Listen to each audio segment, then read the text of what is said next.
Hola, hola, buenos días, tardes o noches a todas y todos.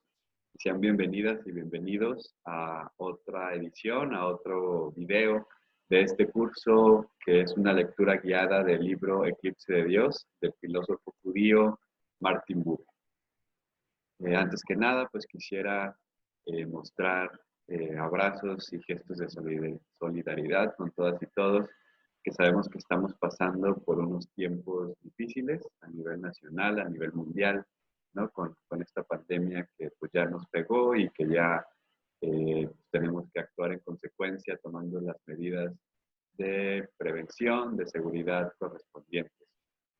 En ese sentido, pues eh, es mm, quizás una oportunidad para estos espacios que estamos abriendo a nivel online, como este curso nuestro del Eclipse de Dios de Martin Buber. Espero que sea como un granito de arena ahora que quizás tengan más tiempo porque tenemos que estar encerradas y encerrados, pues a ver si desde allí pues podemos adentrarnos un poco a esta experiencia personal, interpersonal con el Dios vivo. Y bueno, simplemente era eso, era mostrar como los gestos de solidaridad y apoyo. Y pues también pues invitadas, invitados a que podamos relacionar las reflexiones que hacemos aquí en este curso con lo que está pasando en el mundo y específicamente en nuestros lugares, en nuestras localidades. Entonces, como todos los videos, voy a iniciar comentando, rescatando los comentarios que ustedes mismos y mismas me han estado enviando o han estado compartiendo aquí en el grupo de WhatsApp. Les agradezco de antemano todas estas dudas, preguntas, comentarios que ustedes puedan poner. Nos ayudan a todas y todos, no solamente, digamos, cuando ustedes lo escriben, aunque sea un comentario, aunque no haya una pregunta, puede ser que otra persona del grupo se esté sintiendo igual o piense algo similar sobre los temas que estamos trabajando y eso quizás pueda iluminar a veces más de lo que yo digo el comentario de otra persona. Entonces siéntanse totalmente en libertad de escribir no solamente preguntas, sino comentarios o reflexiones personales, ¿no? Como lo han estado haciendo. Bueno, voy a iniciar entonces comentando algunas de lo que ustedes han enviado. Empiezo con Fabiola. Muchas gracias, Fabiola, por tus comentarios y tus preguntas. Primero, Fabiola nos comparte un texto que es, entiendo, más que una pregunta, pues es un compartir justo de cómo Fabiola está viviendo este proceso o cómo le ha estado llegando estas reflexiones, ¿no? Nos cuenta que se le han movido muchas cosas, lo cual se me hace algo fabuloso. Ojalá que este curso nos mueva a todas y todos a mayor reflexión, a cuestionar nuestra propia vida espiritual. Vaya, no sería un curso filosófico si no saliéramos con más preguntas que respuestas, ¿no? Entonces, por ahí va, y entonces gracias como por comentar esto. Eh, en efecto, nos comenta Fabiola eh, pues esta maravilla, ¿no? Que es como, de cierta manera, aunque no todos seamos conscientes, aunque no todas las personas lo nombren de la misma manera, de cierta manera estamos buscando a ese Dios o a ese amor que nos llamó primero. Eso a Fabiola le sorprende, creo que es cierto, por lo menos para mí también se me hace un hecho bastante maravilloso, ¿no? Como de cierta manera, y escarbamos, las personas en general estamos en búsqueda de algo. Esa búsqueda muchas veces puede cooptarse o puede simplemente devenir en búsqueda de felicidad eh, en un sentido más superficial, en un sentido más inmediato, de meramente satisfacción de ciertos deseos que muchas veces ni siquiera son nuestros, son sociales, nos los han implantado y muchas veces las personas están buscando eso, ¿no? Pero si seguimos, por ejemplo, el texto de las Confesiones de San Agustín, que seguramente ustedes conocen, es muy bonito ver cómo Agustín recorre una serie de caminos, recorre una serie de experiencias que quizás explotaban los sentidos y sin embargo él se dio cuenta que al final a quien estaba buscando era al Dios vivo. Eh, Fabiola reflexiona un poquito sobre esta relación de estira y afloje o esta especie de tensión entre, digamos, la parte ideal de la idea de Dios y la parte de la experiencia del Dios real. Y en ese sentido quisiera como comentar un poquito este tema, eh, porque no sé si puede como en cierta manera como malinterpretarse. Lo que no puede haber es ausencia de concepto de Dios. Siempre va a haber concepto de Dios. O sea, nosotros nacimos en una tradición espiritual, nacimos en una tradición cultural, una tradición de lenguaje.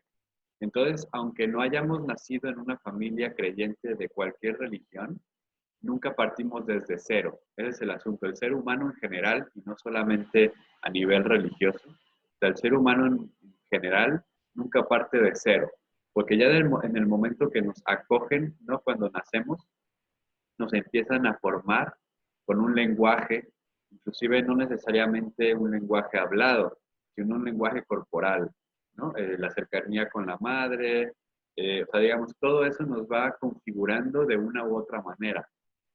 Entonces, siempre va a haber un concepto de Dios, nunca va a haber ausencia del mismo. El problema aquí es que nos quedemos meramente en una noción conceptual y no busquemos, digamos, la constante encuentro que es disruptor, que desestructura los conceptos que tenemos, porque ya es el Dios vivo, ya es un encuentro real. Sin embargo, eso va a hacer que creemos otro concepto nuevo de Dios. Es una especie de dialéctica, es decir, partimos de un cierto grado de concepto de Dios que fue heredado, pero al mismo tiempo vamos nosotras y nosotros experimentando desde niños y niñas ciertas cosas en relación con el misterio o ciertas cosas con relación de la espiritualidad. Entonces, siempre hay como una especie de juego entre que traemos un concepto, vamos experimentando la vida, ese concepto se modifica a partir de la experiencia, vuelve a hacerse concepto, volvemos a experimentar, se vuelve a transformar y así hasta el último día de nuestras vidas. Entonces, en el caso particular del asunto de Dios o el asunto de la divinidad o el asunto de la vida espiritual, no es como, no es una denuncia negativa, o sea, decir que tener un concepto de Dios o una idea de Dios es algo negativo, no, es algo simplemente que no se puede evitar, siempre va a estar allí. Todas nuestras nociones de Dios siempre van a ser limitadas por nuestra cultura, nuestro lenguaje, nuestra religión. Nunca podemos experimentar la experiencia pura, así totalmente aparte de todos los condicionamientos culturales, de lenguaje y religiosos. Entonces, lo que realmente experimentamos es siempre una combinación entre la realidad que experimentamos, en este caso es eh, el misterio con mayúscula, pero al mismo tiempo eso se cruza y se traduce con un lenguaje, con unos símbolos, con un entendimiento, quizás también nos atraviesa el cuerpo, es decir, no es lo mismo una persona de cierta corporalidad, y con corporalidad me refiero, por ejemplo, a un estrato socioeconómico, a un tipo de color de piel, a una edad, ¿no? No es lo mismo experimentar a Dios a los 3 años que a los 60, aún, por ejemplo, nivel educativo, ¿no? Es diferente una persona que está viviendo una especie de enfermedad terminal a una persona totalmente sana. Entonces, siempre la experiencia de Dios va a atravesar nuestra corporalidad, lo que somos, ¿no? Y nuestros símbolos heredados por las tradiciones, culturas y filosofías. Entonces, la idea de Dios y la tensión con la realidad de Dios es constante y va a estar hasta el final de nuestros días. El asunto es, o el problema es, cuando nos estancamos, ¿no? Cuando nos estancamos y no somos críticos y seguimos, digamos, en el proceso de darnos cuenta que todo lo que yo pronuncio sobre Dios es siempre limitado y siempre Dios es más grande de cualquiera de mis experiencias, de cualquiera de mis nociones que yo he creado o que he heredado. Entonces, las personas que se anclan en certezas, desde mi punto de vista, creo que Buber estaría de acuerdo, pero esto no lo dice Buber. O sea, las personas que dicen, yo ya conozco a Dios, yo ya la tengo resuelta, o sea, es decir, aquellas personas que habitan una certeza espiritual en lo personal, para mí es de mucha sospecha, mucha sospecha, porque lo más seguro es que, o sea, más bien eso no se puede en la vida espiritual, sino lo que tenemos es siempre nociones acotadas y limitadas por nuestro ser persona humana, nuestra carne, de lo que es ilimitado, que es el misterio. No significa que lo que conozcamos sea falso, solo que es limitado, ¿no? Son cosas distintas. Entonces, siempre podemos profundizar más en nuestra relación con el misterio. Y esa es, digamos, la diferencia entre quedarnos estancados y estancadas, es decir, yo ya conozco a Dios, yo ya la hice, ¿no? Porque sigo los dogmas de X iglesia o porque tuve una experiencia y ya tuve un acceso a la realidad última. Falso. Siempre, siempre puedes escarbar más, porque el misterio siempre es nuevo, el misterio siempre tiene aspectos que todavía no conocemos por nuestro grado de limitación. Eh, y entonces también Fabiola nos cuenta sobre esto del acto de amor al prójimo. Creo que es muy importante como seguir reflexionando sobre eso, porque para filósofos como Martin Buber, digamos que el auténtico modo de experiencia espiritual, de experiencia sagrada, de experiencia religiosa, es el amor al prójimo. O sea, todo lo demás, toda la cuestión más litúrgica, doctrinal, de que si sigues todos los dogmas al pie de la letra, de que si vas a misa, de que si no sé qué, para estos autores no significa absolutamente nada, porque realmente el auténtico proceso espiritual es el encuentro con el otro, con la otra persona. Eso es, digamos, lo realmente espiritual o lo realmente religioso en los términos de este tipo de pensadores. Ahora, Fabiola, después de su comentario, también nos hace ya una pregunta directa, que es, dice, un yo-tú no puede convertirse en un yo-eso, pero sí al revés, ¿no? Un yo-eso en un yo-tú. Es muy interesante lo que cuentas, Fabiola, o la pregunta que haces. Mm, sería como muy importante profundizar muchísimo más. Y sé que esto viene de la respuesta pasada que di al tema del devenir, ¿no? Que decía la introducción al libro de Buber, que el yo-tú no puede devenir en yo-eso. Ahora, el asunto es, desde donde yo lo estoy entendiendo, no es tanto que una cosa no pueda devenir en otra, sino que son modos distintos. O sea, no es que de una relación yo-eso pueda evolucionar y se convierta paulatinamente en un yo-tú, o al revés. No significa que un yo-tú pueda evolucionar y transformarse en un yo-eso. Lo que está diciendo Buber, según yo lo entiendo, es que son dos modos distintos de, digamos, de relación con las cosas y con los demás. Entonces, no lo piensen tanto como una especie de camino, o sea, como de recipientes conectados que puedo pasar de uno a otro, sino que son dos recipientes totalmente separados, independientes entre sí, y o que estoy en uno o que estoy en otro, pero no es que paso de uno a otro. Entonces yo puedo tener una relación, por ejemplo, con Dios, de yo eso, ¿no? Y tratarlo como un objeto, pero lo que aquí nos diría Buber es que jamás, o sea, en realidad, si tu relación con Dios es de yo eso, realmente nunca hubo relación con Dios. solo fue un objeto, no hay relación con Dios allí. Y estás en el recipiente del yo eso, y no significa que después por alguna iluminación o porque leíste a Buber o yo qué sé, te pasaste al yo tú.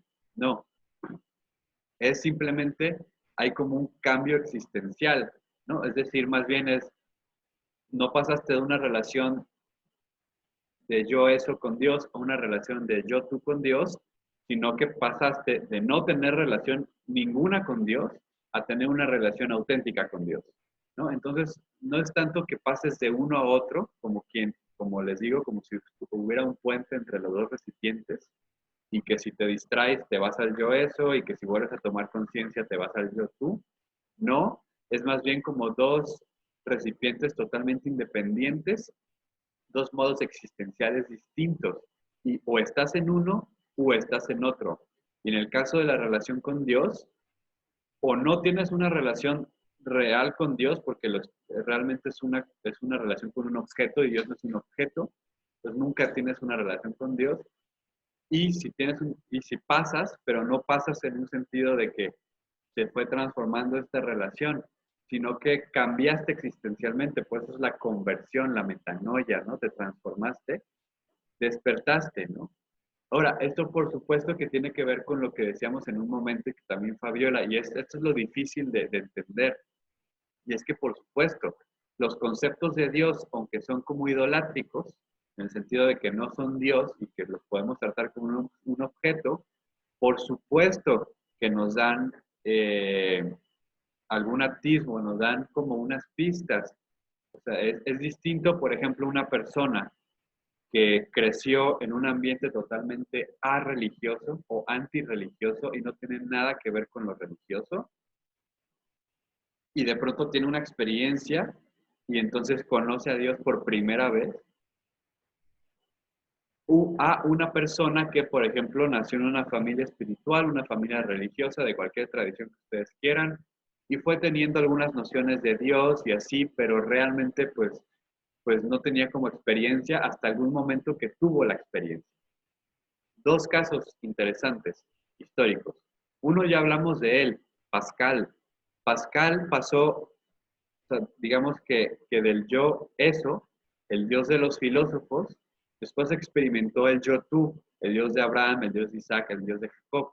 Pero no fue que a través del Dios de los filósofos, fue, digamos, caminando y llegó a el Dios de la fe, sino que él, de haber estado del Dios de los filósofos, de pronto, ha de cuenta que se teletransportó, digamos que tuvo su experiencia mística y tuvo un encuentro con Dios.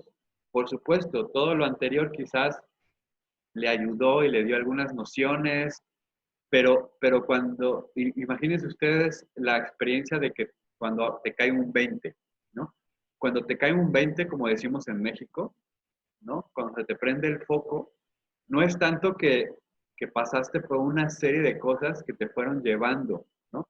Porque una cosa es, por ejemplo, cuando una persona resuelve un problema matemático y entonces estudió, investigó, entonces hay como un proceso, ¿no? Como que llega al resultado. Pero cuando a una persona le cae el 20, es de pronto, ¿no? Y sucede. Y muchas veces ni siquiera podemos conectar con lo que hubo de atrás, ¿no? O sea, no hay como tal, digamos, un proceso bien definido, como por ejemplo, en la resolución de algo distinto, ¿no? Como de una investigación. Entonces pueden estar interconectados estos dos procesos, por supuesto, pero sí, digamos que habría como que distinguirlos. Entonces, resumiendo, no es tanto que, que sí se pueda pasar del yo tú al yo eso, pero no al revés o de la otra manera, sino que son dos modos de estar diferentes, dos condiciones existenciales distintas, ¿no? Esto es lo que nos está diciendo. Finalmente, nos preguntaba Elia sobre, básicamente resumiendo, así entendí tu pregunta, Elia, corrígeme si estoy equivocado, y es la pregunta si Buber reconoce a Jesús, ¿no? Como hijo de Dios, o solamente reconoce, digamos, Abraham, Isaac y Jacob. Bueno, realmente, diciéndolo con todas las palabras tal cual, o sea, no, Buber no reconoce a Jesús como hijo de Dios, por supuesto que no lo reconoce, Buber es un judío, ¿no? Entonces, por supuesto que no reconoce a Jesús como hijo de Dios, ¿no? Claro que estudió el cristianismo, claro que lo entiende, ¿no? Claro que ahorita vamos a ver en el capítulo de hoy que cita, por ejemplo, a uno de los grandes místicos católicos, que es el maestro Eckhart. Sin embargo, Buber no, o sea, Buber es judío, no es cristiano, ¿no? No es católico ni siquiera cristiano. Es un judío y por supuesto él está pensando desde su horizonte judío, ¿no? Entonces, así como esta respuesta, digamos, un poco rápida, ¿no? Ahora quisiera ya pasar al capítulo que nos corresponde el día de hoy. Es quizás, según me acuerdo, el capítulo más largo. Entonces voy a intentar, son alrededor como de 30 páginas. Entonces voy a intentar resumir de nuevo lo más importante. Acuérdense que lo que yo intento hacer aquí es darles pistas para que ustedes reflexionen por su cuenta y si quieren leer el libro, ya genial, ¿no? No hago, digamos, un análisis de frase por frase, porque ahorita seguiríamos en el primer capítulo. Eh, Sin embargo, lo que sí, digamos, quiero como también subrayar es que este es un libro profundamente filosófico, ¿no? Es un texto que, digamos, como que da por hecho que las personas conocen o que tienen un bagaje filosófico muy fuerte, porque estas son conferencias que Buber dio en Estados Unidos en 1951 a personas que eran eruditas en el tema o estudiantes que estaban estudiando estas cosas. Entonces, él daba, por supuesto, muchos términos, muchos autores. Eso nos complica la vida a la hora de explicar, porque tampoco yo puedo detenerme a explicar toda la filosofía de cada uno de los autores que Buber cita. De nuevo, seguiríamos en el primer capítulo. Entonces, aquí además, eh, aquí no somos, digamos, un curso de una universidad que lo que intenta hacer es como invitarles a que ustedes sean eruditos y eruditas y que saliendo de este curso sean expertas en Martin Buber y en Martin Heidegger y en Pascal y en Cohen y en todos los que hemos citado, ¿no? Eso es irrelevante. O sea, lo que nos interesa es que ustedes se pregunten por su propia práctica espiritual y tomen lo que les sirve y desde ahí podamos empezar a criticar y imaginarnos futuros espacios de reflexión como estos. Bueno, el capítulo de hoy se titula La religión y el pensamiento moderno. En ese sentido, este es un texto bastante filosófico y bastante denso.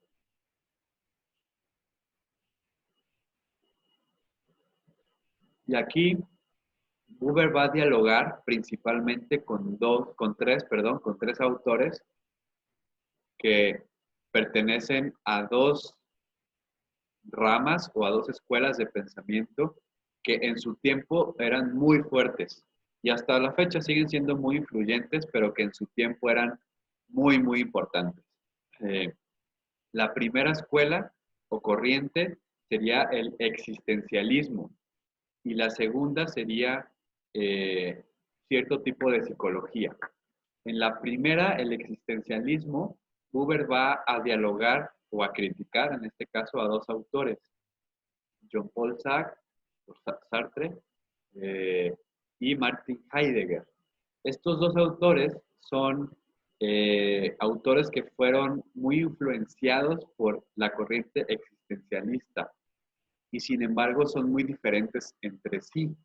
De hecho, es muy gracioso porque Jean-Paul Sartre, un francés, revolucionario, existencialista ateo,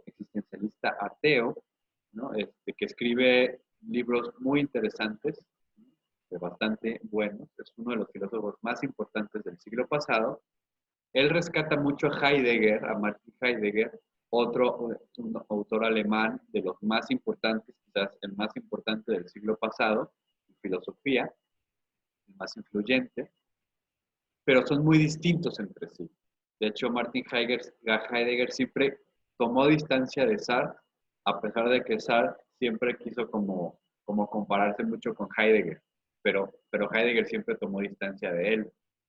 Sartre decía que sus filosofías eran muy parecidas y Heidegger decía, no, no, no, somos muy diferentes. Los dos beben mucho de las fuentes existencialistas. ¿Qué es el existencialismo? Muy a grosso modo.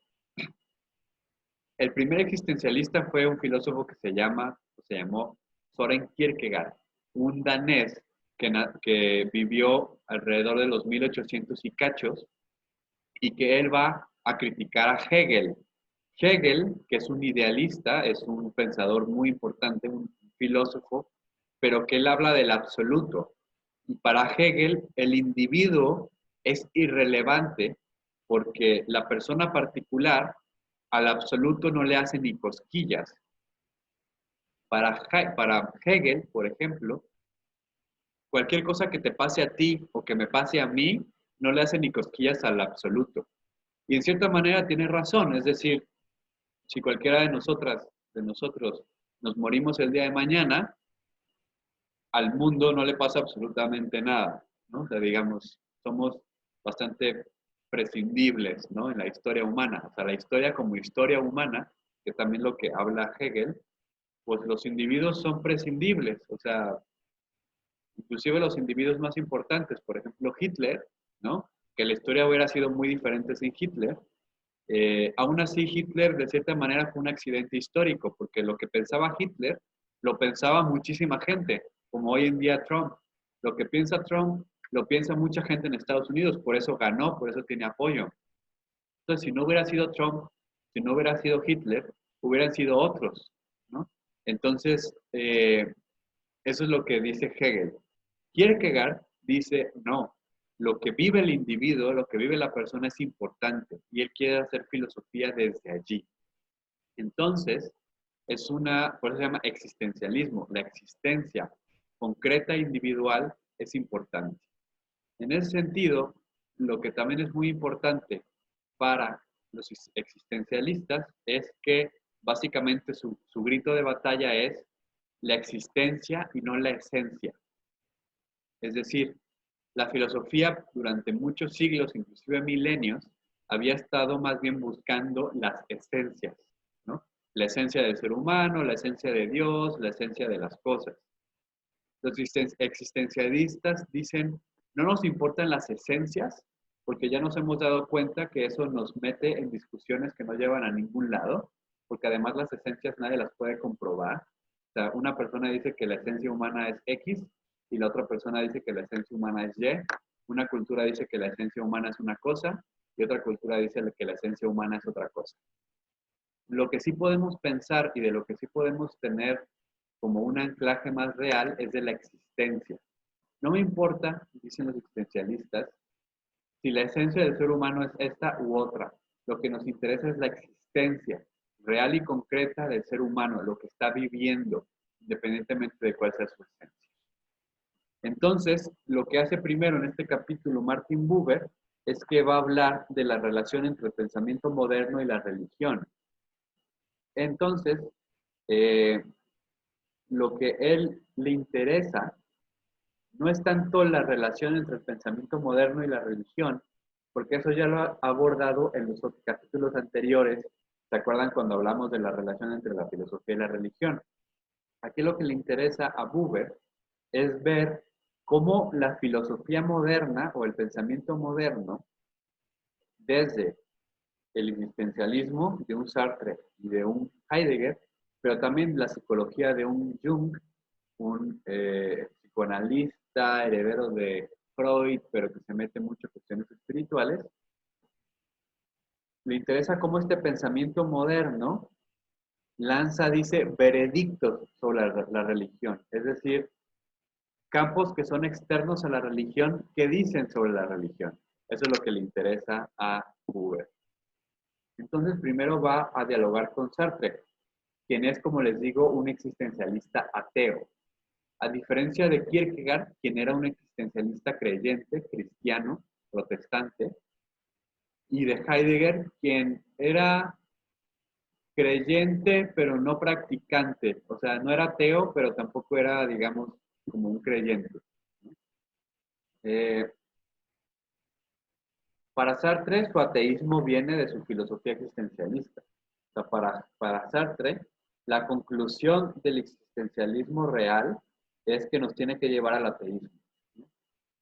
Eh, lo que dice Sartre, comentando un poco la famosa cita de Nietzsche de Dios ha muerto, es que Dios antes hablaba y ahora está callado, está en silencio.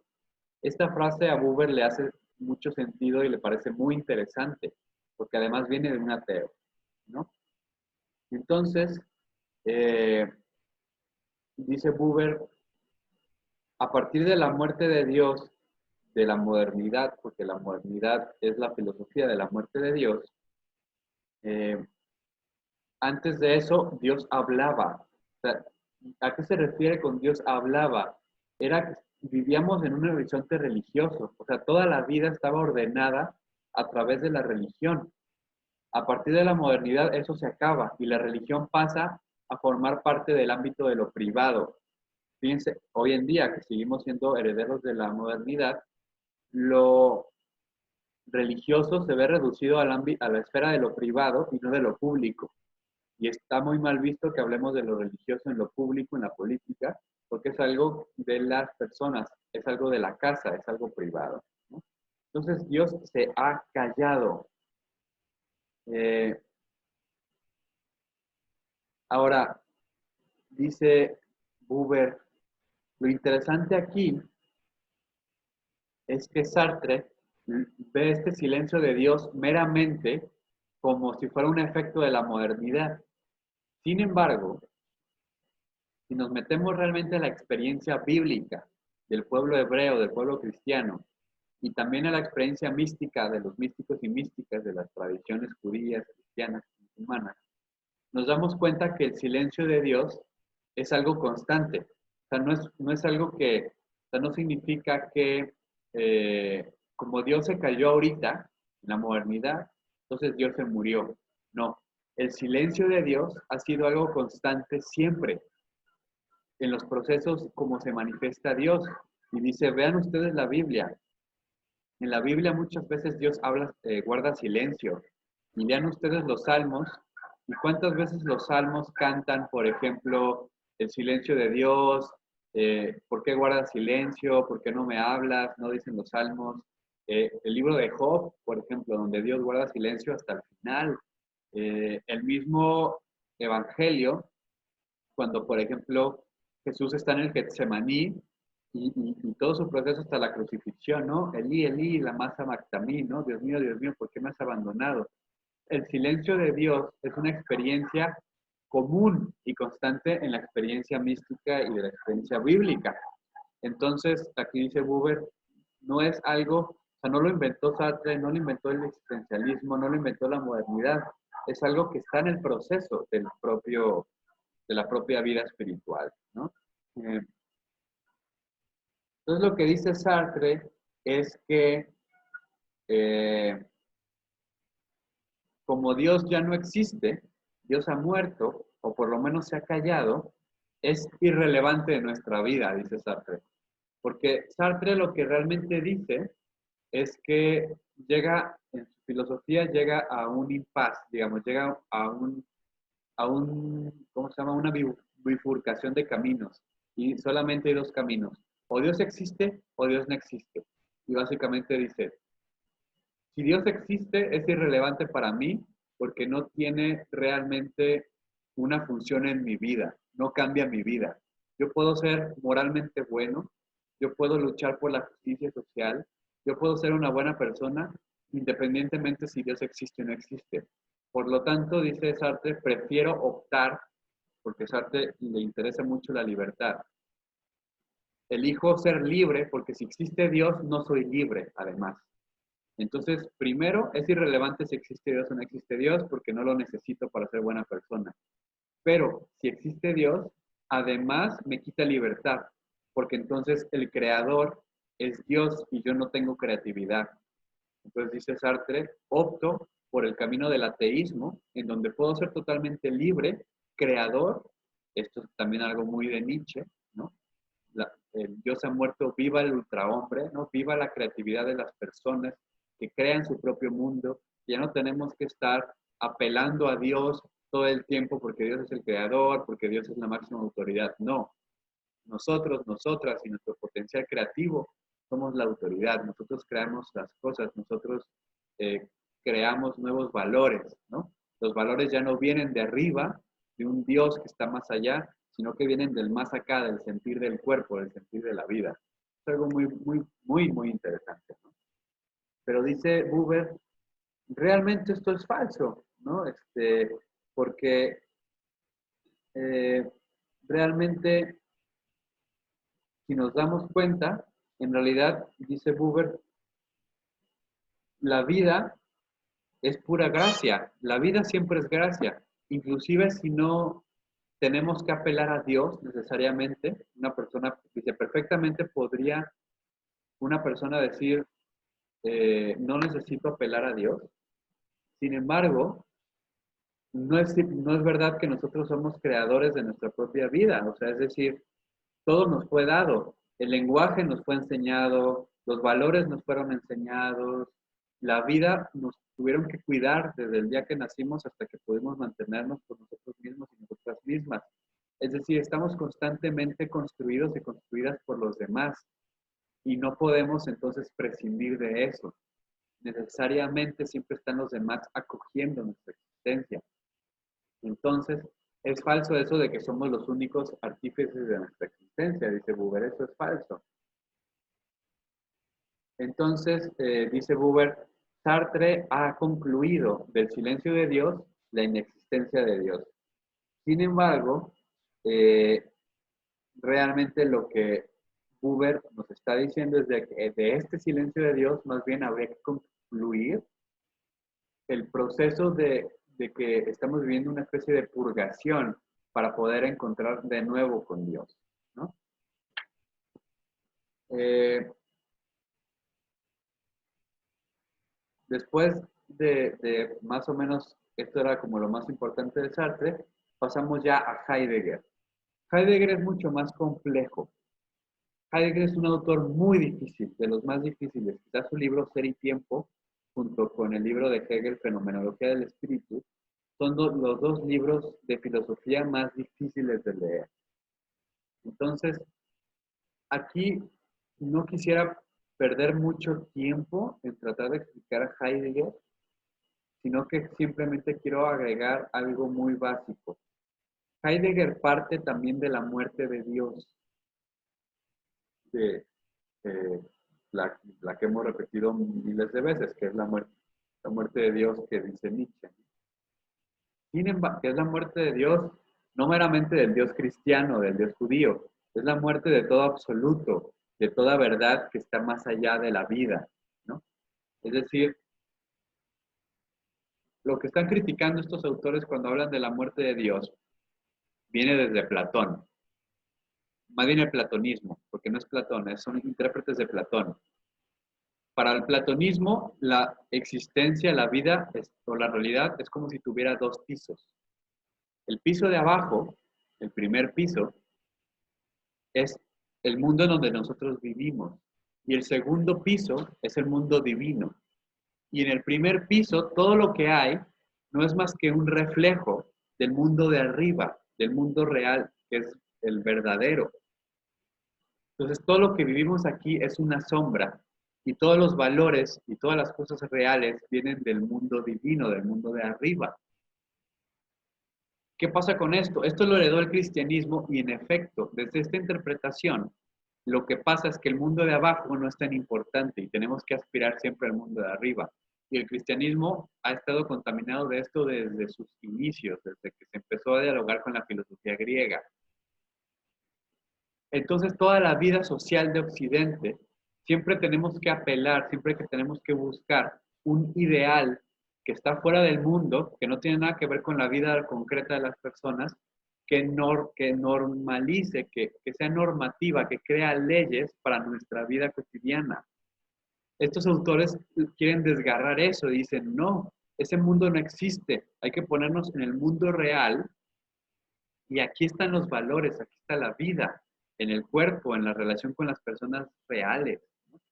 El cristianismo ha dialogado con esta tradición y entonces, digamos que ya ahora asumimos, o digo, ustedes saben que hay una diversidad enorme de teologías, pero ya hay, digamos, un proceso teológico que dice, sí, o sea, esta división en dos pisos ha hecho mucho daño a la espiritualidad de la religión.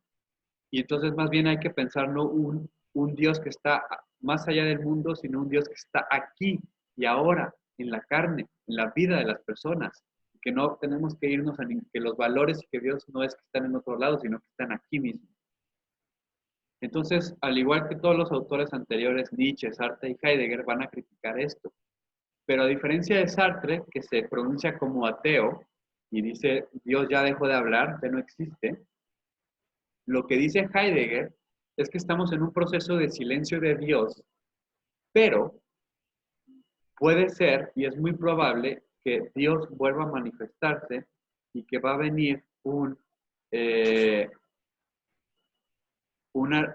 ¿cómo le llamo? Una segunda venida de Dios y de los dioses. ¿Por qué lo dice Heidegger en estos términos?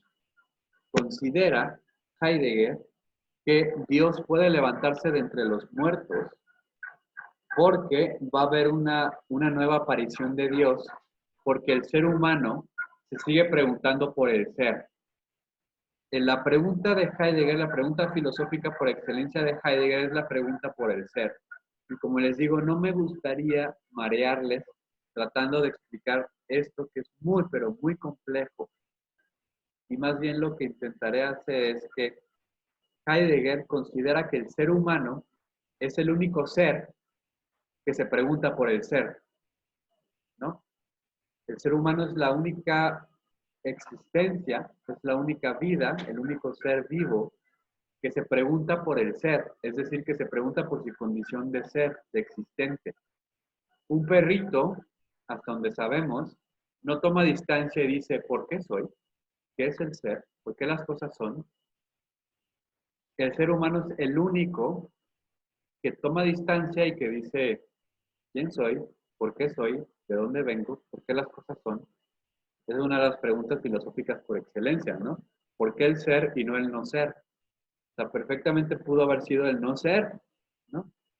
Y entonces, desde allí, dice Heidegger, como el ser humano se sigue preguntando estas preguntas, puede ser que, aunque ahorita está silenciado Dios, está muerto, se levante entre los muertos porque nos seguimos preguntando esas cosas. Pero no dice exactamente de qué se trataría este nuevo devenir de los dioses, esta nueva venida de los dioses.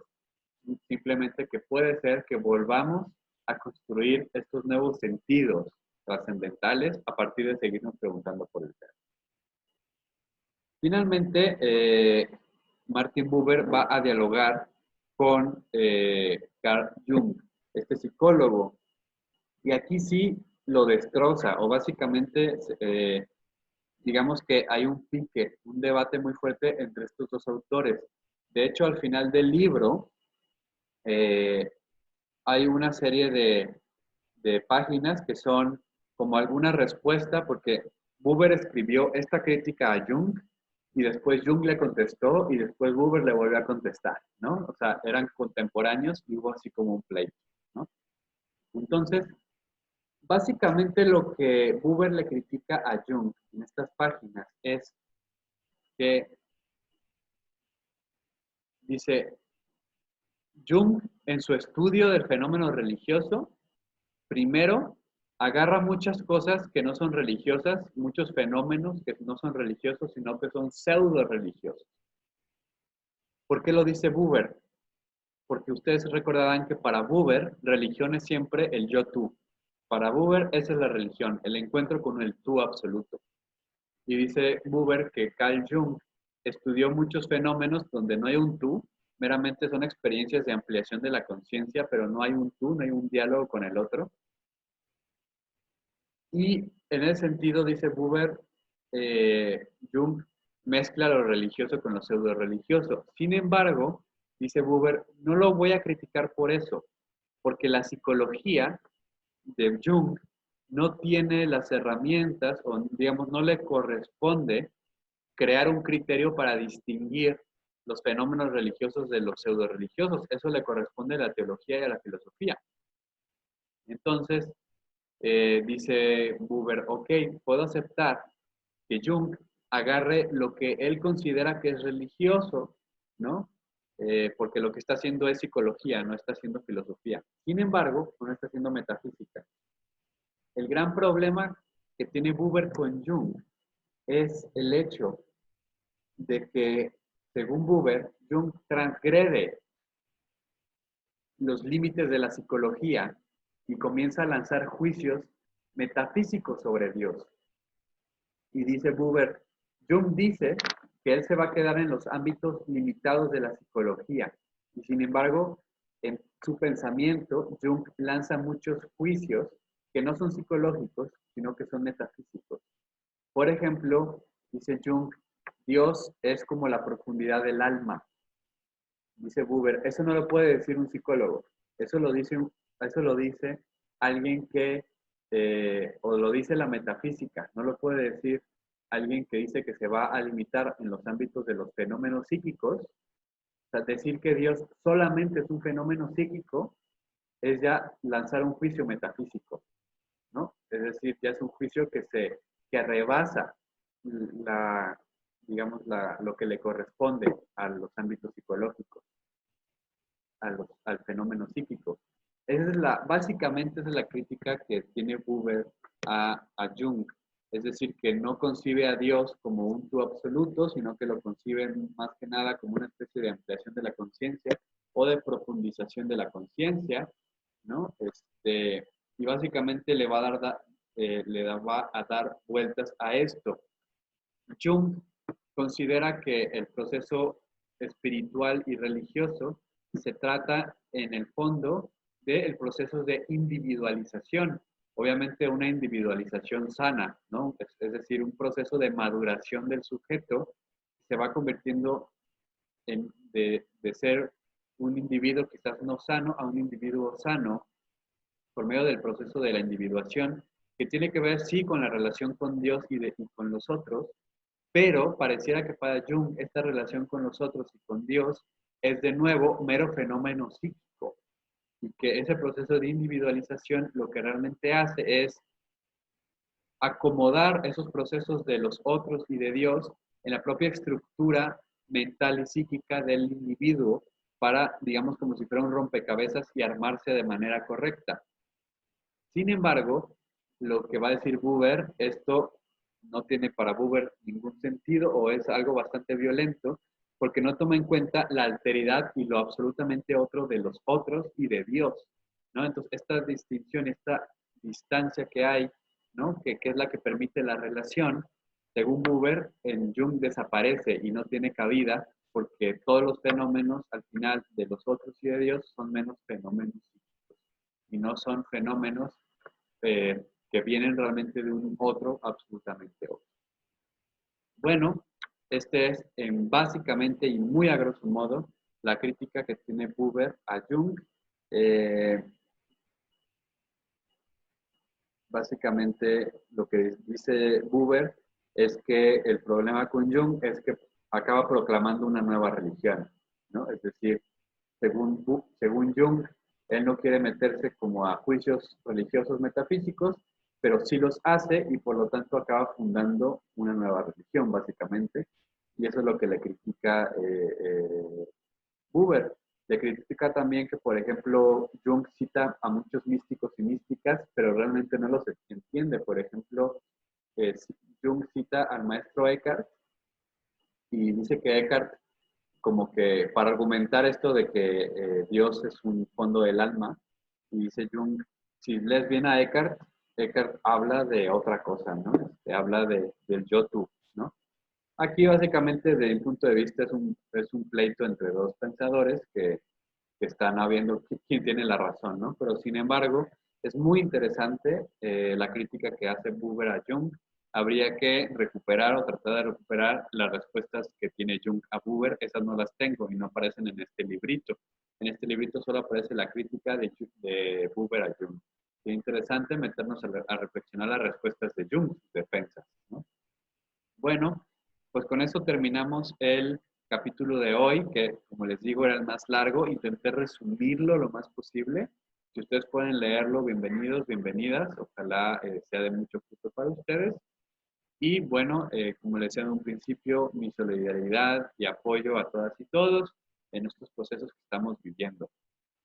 Les mandamos un cálido abrazo de parte de Me dice que me ama y del blog Amanecer, que es como una relación entre estas dos cosas. Y ojalá pues sigamos en contacto, esperamos sus dudas, sus comentarios, sus sugerencias para seguir compartiendo con ustedes estos procesos. Muchas gracias y bendiciones.